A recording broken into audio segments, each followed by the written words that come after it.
Hello guys, welcome to another video of my car madness. In today's video we have a Peugeot 308 2018, obviously being right hand drive. I will show you where the OBD plug is.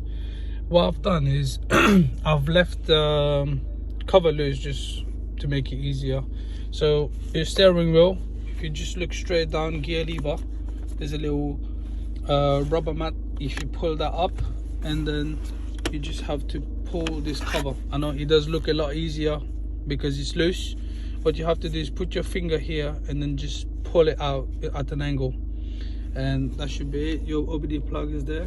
Also, if you want to reset your tire pressure light, if you click on the car logo under inflation initialization, and then you just press yes after you've done your tire pressure, that will sort it out.